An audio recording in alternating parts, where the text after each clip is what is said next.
अगर आप इस वीडियो को अंत तक देख लिए तो आपको कोई नहीं रोक सकता है 95% अंक लाने के लिए। तो इस वीडियो में अंत तक बने रहे, बिना स्किप करते हुए वीडियो को देखते रहिए हर एक प्रश्नों को। हिंदी का मोस्ट वायरल प्रश्न है क्लास 11th। बहुत ही ज़्यादा इम्पोर्टेंट होने वाला है इस वीडियो को, तो इसीलिए वीडियो को अंत तक ज़रूर देखिए। तो चलिए वीडियो को स्टार्ट करते हैं। हेलो दोस्तों, स्वागत है आप सभी का हमारे यूट्यूब चैनल अर्चना एग्जाम एजुकेशनल चैनल में। दोस्तों, इस वीडियो में बताने वाली हूँ क्लास 11 का हिंदी वायरल क्वेश्चंस को। तो चलिए देखते हैं हर एक क्वेश्चंस का उत्तर सहित प्रश्नों को। तो दोस्तों देखिए, पहला आप लोग का खंड क में दिया हुआ रहेगा अपठित बोध, जिसे आप लोगों का दिया हुआ रहेगा गद्यांश या फिर पद्यांश, दोनों में से कोई भी रह सकता है अपठित गद्यांश में। तो दोस्तों देखिए, इसमें दिया हुआ है कि 1 से 4 के लिए सही विकल्प का चयन कीजिए। ये जो पद्यांश दिया हुआ है इसे पढ़कर आप लोगों को अच्छी तरीके से पढ़ लीजिए। आप लोग यहाँ से यहाँ तक पढ़ने के बाद प्रश्नों को हल करते हैं। देखिए, दिया हुआ है तेरे मेरे बीच कहीं है एक घृणामय भाईचारा, संबंधों के महासमर में मैं तू भी हारा मैं भी हारा, बंटवारे ने भीतर भीतर ऐसी ऐसी डाह जगाई, जैसे सरसों के खेतों में सत्यानाशी उग उग आई, तेरे मेरे बीच कहीं है अनटूटा पतियारा, इस संबंधों के महासमर में तू भी हारा मैं भी हारा। देखिए कितना अच्छा एक पद्यांश दिया हुआ है, जिसमें आप लोग को बताना है किसमें कविता में किस संबंध की बात की गई है। इसमें आप लोगों को बताना है कि ये जो पद्यांश कविता दिया हुआ है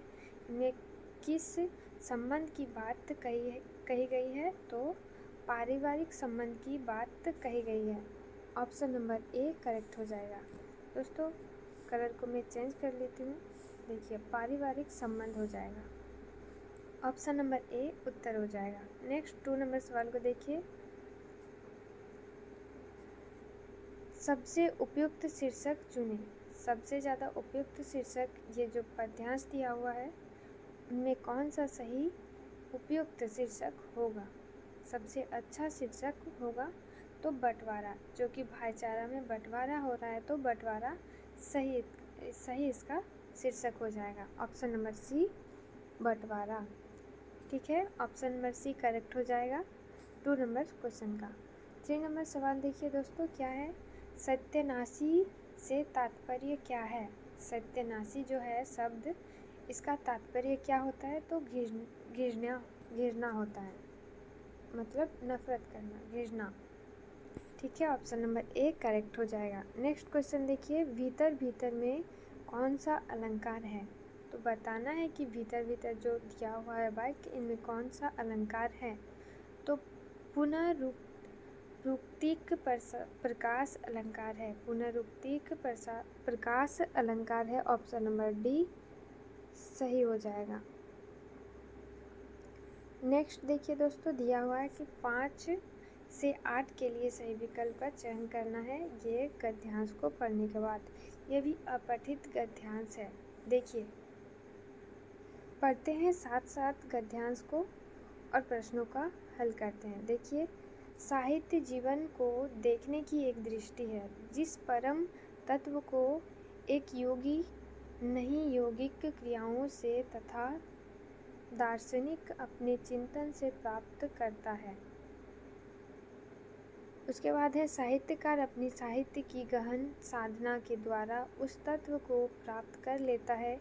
यही नहीं, साहित्य का अध्येता भी उसके साहित्य को भली प्रकार पढ़कर उस परम तत्व को प्राप्त कर लेता है। इस तरह का साहित्य ही मनुष्यता का निर्माण भी करता है। ये पूरा आप लोग का गद्यांश दिया हुआ है। इससे प्रश्न पूछा जाएगा। किस प्रकार प्रश्नों को पूछा जा सकता है। देखिए, ये जो अपठित पद्यांश या फिर गद्यांश है बहुत ही ज़्यादा इम्पोर्टेंट होता है, क्योंकि क्या पता पेपर में यही छप जाए। ठीक है, इसीलिए ये सारे क्वेश्चंस को एक एक करके देखिए। अपने दोस्तों सहेलियों के साथ वीडियो को शेयर कीजिए। जितने भी आपके आस पड़ोस के दोस्त सहेली हैं उन्हें शेयर कीजिए वीडियो को, ताकि उन्हें भी अच्छे से अच्छे मार्क्स प्राप्त हो हर एक सब्जेक्ट में। दोस्तों देखिए 5वां नंबर सवाल है, गद्यांश के अनुसार साहित्य है। ये जो गद्यांश दिया हुआ है इनमें साहित्य का अनुसार क्या है, मतलब गद्यांश के अनुसार साहित्य है मतलब क्या है, साहित्य बताना है। तो साहित्य एक गहन साधना है। देखिए यहीं पर दिया है, ये जो अपठित बोध रहता है ना, तो उसी में पद्यांश हो चाहे गद्यांश हो, उसी में आप लोगों का उत्तर छिपा हुआ रहता है।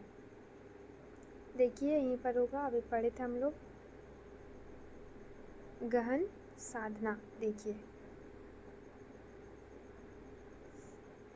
साहित्य ही गहन साधना है। देखिए क्वेश्चन है अनुसार, गद्यांश के अनुसार साहित्य क्या है, तो गहन साधना है। ऑप्शन नंबर सी करेक्ट हो जाएगा। ठीक है, देखिए 6 नंबर सवाल को कि उपरोक्त गद्यांश का सबसे उचित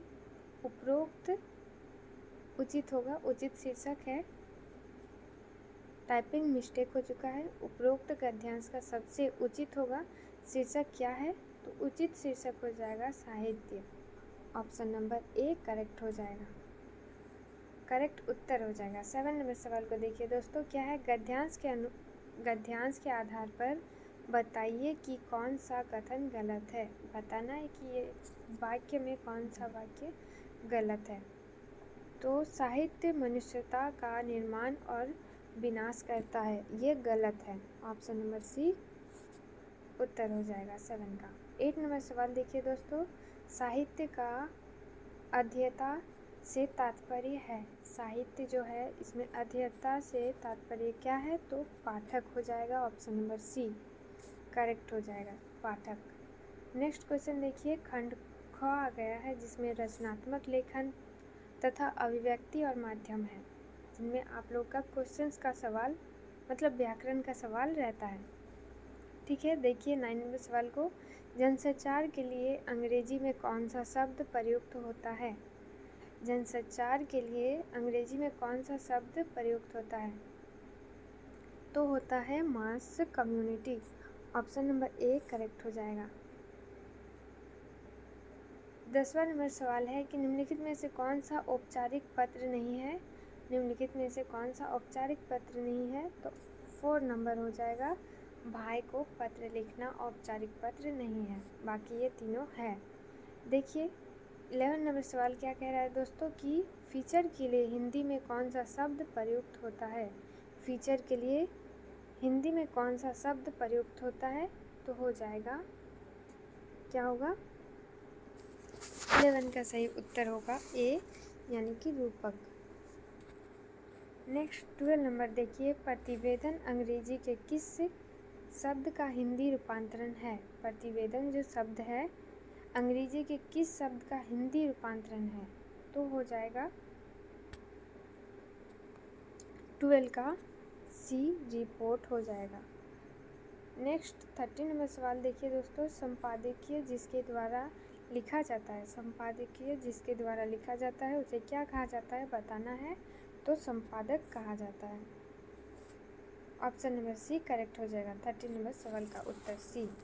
14 नंबर सवाल को देखिए दोस्तों, क्या है, जनसंचार माध्यमों का प्रमुख कार्य क्या है। जनसंचार माध्यमों का प्रमुख कार्य क्या है, बताना है, तो लोगों का मार्गदर्शन कराना, मनोरंजन करना और सूचना देना और शिक्षित करना, यानी कि ऑप्शन नंबर डी करेक्ट उत्तर हो जाएगा 14 नंबर सवाल का। 15 नंबर सवाल देखिए दोस्तों, क्या कह रहा है, भारत में प्रकाशित होने वाला पहला अखबार कौन सा है। भारत में जो पहला बार प्रकाशित हुआ था अखबार, वो कौन सा अखबार है, तो हो जाएगा बंगाल का गजट। बंगाल गजट हो जाएगा, ऑप्शन नंबर ए करेक्ट हो जाएगा। नेक्स्ट क्वेश्चन देखिए दोस्तों, क्या है, 16 नंबर सवाल कि कक्षा में होने वाली चर्चा या विचार विमर्श किस प्रकार का संचार है, बताना है।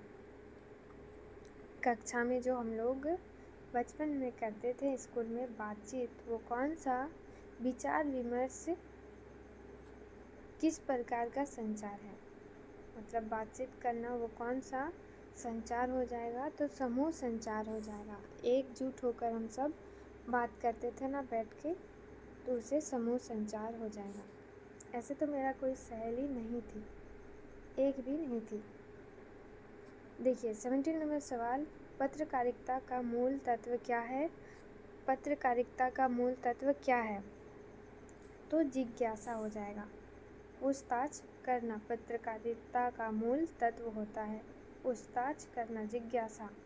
ऑप्शन नंबर सी करेक्ट हो जाएगा। नेक्स्ट 18 नंबर सवाल देखिए दोस्तों, संपादक के नाम पत्र सत्यम प्राय समाचार पत्र के किस पृष्ठ पर प्रकाशित होता है? तो होता है संपादकीय पृष्ठ पर। ऑप्शन नंबर सी करेक्ट हो जाएगा। नेक्स्ट आ चुका है खंड ग में, जिसमें पाठ्य पुस्तक से पूछा जाने वाला 19 से 22 के बीच में प्रश्नों का जवाब देना है। ठीक है, देखिए दिया हुआ है, आओ मिलकर बचाएं। ये एक क्या है? पद्यांश है, कविता है, आओ मिलकर बचाएं। कि इस दौर में भी बचाने को बहुत कुछ बचा है अब भी हमारे पास। ये एक छोटा मोटा सा पद्यांश दिया हुआ है, कविता है, कविता का एक टुकड़ा है, जिससे पढ़कर आप लोगों को प्रश्नों का जवाब देना है। तो चलिए प्रश्नों को हल करते हैं एक एक करके। दिया हुआ है, प्रस्तुत काव्यांश के रचयिता कौन है? ये जो कविता दिया हुआ है उनमें ये जो कौन लिखे हैं, रचयिता कौन है इनके? तो हो जाएगा Nirmala Putul. Option number D correct हो जाएगा। 20 नंबर सवाल दोस्तों क्या है कि यहाँ रचनाकार का जीवन के प्रति दृष्टिकोण कैसा है? यहाँ रचनाकार का जीवन के प्रति दृष्टिकोण कैसा है? तो हो जाएगा सकारात्मक। सकारात्मक हो जाएगा। ऑप्शन नंबर ए करेक्ट हो जाएगा। नेक्स्ट 21 नंबर सवाल है दोस्तों कि क्या यहाँ क्या बचाने की बात की गई है?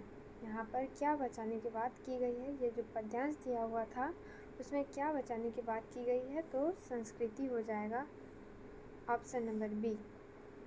नेक्स्ट 22 नंबर सवाल है दोस्तों, उपरोक्त पंक्तियों में है, ये जो कविता दिया हुआ है इनमें क्या है? तो आह्वान है, मतलब किसी को बुलाना। उपरोक्त पंक्तियों में क्या है? आह्वान, किसी को बुलाना या फिर किसी का आना। ठीक है, ऑप्शन नंबर सी करेक्ट हो जाएगा। नेक्स्ट क्वेश्चन देखिए दोस्तों, दिया हुआ है, निम्नलिखित प्रश्नों के सही विकल्प का चयन करना है। जैसे बाड़ी काष्ठ ही काटे अग्नि न काटे कोई। ये जो एक आप लोगों का वाक्य दिया हुआ है उस पंक्ति में अग्नि किसका प्रतीक है? ये जो पंक्ति दिया हुआ है इनमें कि ये जो अग्नि दिया हुआ है यह किसका प्रतीक है बताना है। तो प्रतीक है आत्मा का। अग्नि आत्मा का प्रतीक है, इसे आत्मा को काटा नहीं जा सकता है, जैसे कि आग को काटा नहीं जा सकता है। ठीक है, ऑप्शन नंबर ए करेक्ट हो जाएगा 23 नंबर सवाल का। नेक्स्ट 24 नंबर सवाल देखिए दोस्तों, मीरा ने अपने प्रेम बेली से कैसा फल की प्राप्ति की कामना व्यक्त की है? मीरा ने अपने प्रेम बेली से कैसा फल की प्राप्ति की कामना व्यक्त की है? तो आनंद फल की प्राप्ति व्यक्त की है। ऑप्शन नंबर बी करेक्ट हो जाएगा 24 का। नेक्स्ट 25 नंबर सवाल देखिए, माँ की जिसकी स्नेह धारा में कौन सा अलंकार है? माँ की जिसकी स्नेह धारा में कौन सा अलंकार हो जाएगा? तो 25 का ऑप्शन नंबर बी हो जाएगा, रूपक। माँ की जिसकी स्नेह धारा में कौन सा अलंकार है? तो रूपक हो जाएगा। ऑप्शन नंबर बी करेक्ट होगा। 26 नंबर सवाल देखिए दोस्तों, चंपा काले काले अक्षर नहीं चीनती। चंपा काले काले अक्षर नहीं चीनती शीर्षक में विशेषण क्या है? विशेषण क्या है ये पंक्ति में आप लोगों को बताना है। तो विशेषण हो जाएगा काले काले। ऑप्शन नंबर ए करेक्ट हो जाएगा 26 का। नेक्स्ट क्वेश्चन 27 नंबर है, सपनों का मर जाना किस प्रकार का प्रयोग है? सपनों का मर जाना किस प्रकार का प्रयोग है बताना है। तो लाक्षणिक प्रयोग है, लाक्षणिक प्रयोग है। नेक्स्ट क्वेश्चन देखिए दोस्तों, ये एक क्या गद्यांश दिया हुआ है जिसे पढ़कर आप लोग को प्रश्नों का जवाब देना है। 28 से 31 के प्रश्नों का हल करना है। देखिए, पढ़ते हैं अब गद्यांश को साथ साथ। देखिए, गलती करने वाला तो है ही गुनहगार, पर उसे बर्दाश्त करने वाला भी कम गुनहगार नहीं होता। जैसे लीलाबेन और कांति भाई और हजारों माँ बाप। लेकिन सबसे बड़ा गुनहगार तो वह है जो चारों तरफ अन्याय, अत्याचार और तरह तरह की धांधलियों को देख कर भी चुप बैठा रहता है, जैसे तुम। ये जो एक गद्यांश दिया हुआ है, इनमें अब क्या प्रश्न किया गया है, तो चलिए देखते हैं। प्रस्तुत पंक्ति के रचयिता कौन है? 28 नंबर सवाल कह रहा है कि प्रस्तुत पंक्ति, ये जो गद्यांश दिया हुआ है, इनमें कौन रचयिता है, इनके लेखक कौन है? तो हो जाएगा ऑप्शन नंबर ए, मन्नू भंडारी है। लेखिका मन्नू भंडारी है। प्रस्तुत पंक्तियों के रचयिता मन्नू भंडारी। 28 का ऑप्शन नंबर ए करेक्ट उत्तर हो जाएगा। 29 नंबर सवाल देखिए दोस्तों, क्या कह रहा है? यहाँ वक्ता कौन है? जो कह रहे हैं उन्हें वक्ता कहते हैं। यहाँ वक्ता कौन है? तो हो जाएगा Rajni. Option number D correct हो जाएगा। 30 नंबर सवाल देखिए दोस्तों, इस गद्यांश के केंद्र में कौन सी समस्या है? ये जो गद्यांश दिया हुआ है, इनमें कौन सी समस्या है?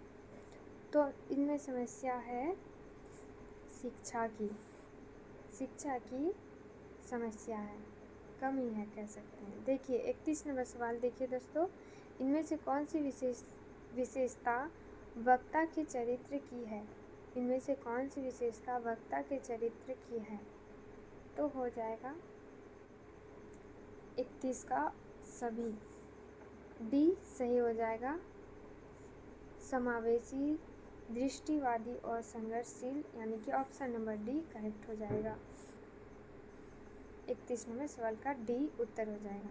32 नंबर सवाल देखिए दोस्तों, निम्नलिखित प्रश्नों के सही विकल्प का चयन करना है। 32 नंबर सवाल कह रहा है कि नमक का दारोगा कहानी में है। तो नमक का दारोगा जो कहानी है, उनमें क्या है बताना है। उनमें धन के ऊपर धर्म की जीत है, या फिर धर्म के ऊपर धन की जीत है। तो 32 का ऑप्शन नंबर ए हो जाएगा, धन के ऊपर धर्म की जीत है। ऑप्शन नंबर ए करेक्ट हो जाएगा। 33 नंबर सवाल देखिए दोस्तों, मियां नसरुद्दीन किस विधा की रचना है? मियां नसरुद्दीन जो एक है, वो किस प्रकार की विधा रचना है? तो शब्द चित्र का विधा रचना है। ठीक है, ऑप्शन नंबर सी करेक्ट हो जाएगा। नेक्स्ट क्वेश्चन देखिए, 34 नंबर सवाल।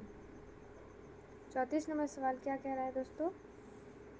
पथेर पंचाली फिल्म के निर्माण में सबसे बड़ी समस्या क्या थी? पथेर पंचाली फिल्म के निर्माण में सबसे बड़ी समस्या क्या थी? तो हो जाएगा धन की अभाव। ऑप्शन नंबर डी करेक्ट हो जाएगा। 35 नंबर सवाल को देखिए दोस्तों, कह रहा है कि विदाई शवासन पाठ किस वायसराय के शासन में भारतीयों की स्थिति का खुलासा करता है? विदाई शवासन जो आप लोग का पाठ है, इसमें वायसराय के शासन में भारतीयों की स्थिति का खुलासा करता है। तो कौन करता है? तो कर्जन हो जाएगा। Curzon. Option number C correct उत्तर हो जाएगा। 36 नंबर सवाल देखिए दोस्तों, लेखक का भारत माता की जय से क्या अभिप्राय है? लेखक का भारत माता की जय से क्या अभिप्राय है बताना है।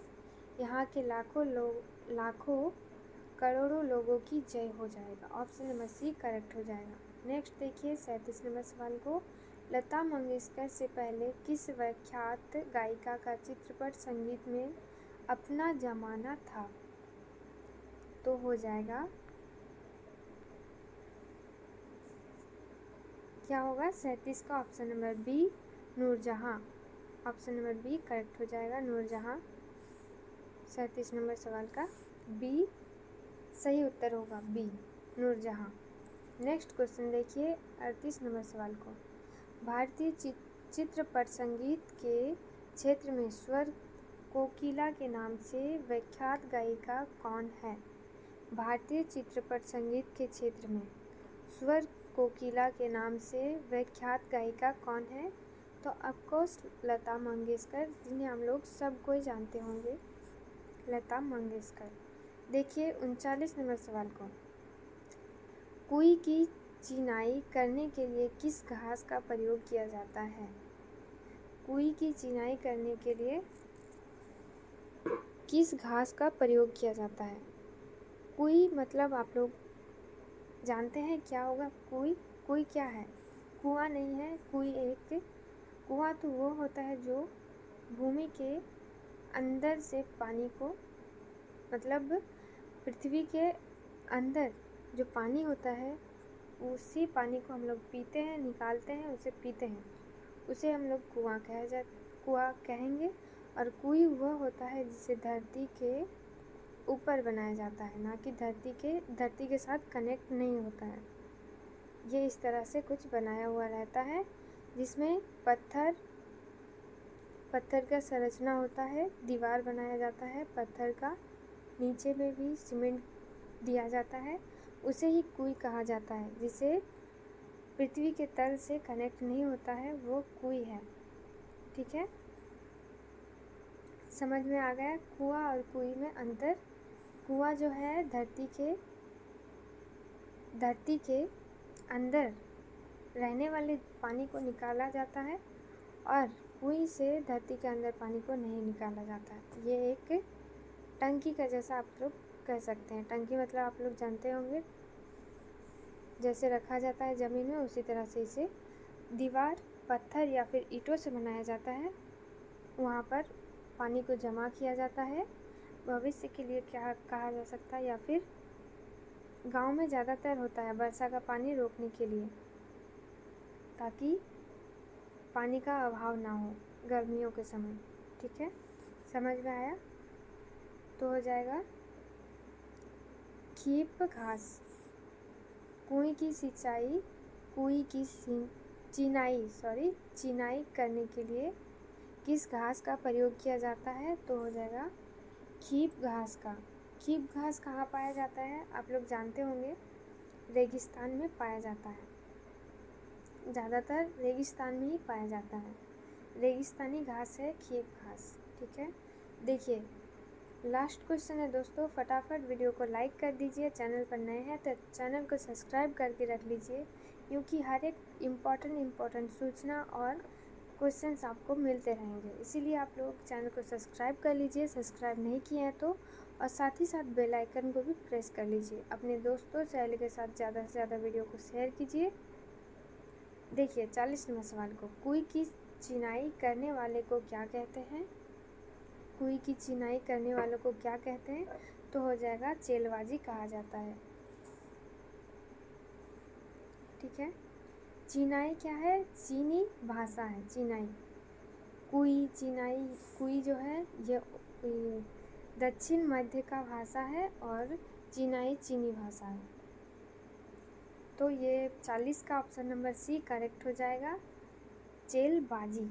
ठीक है दोस्तों, आज का वीडियो यहीं समाप्त होता है। मिलते हैं नेक्स्ट वीडियो में।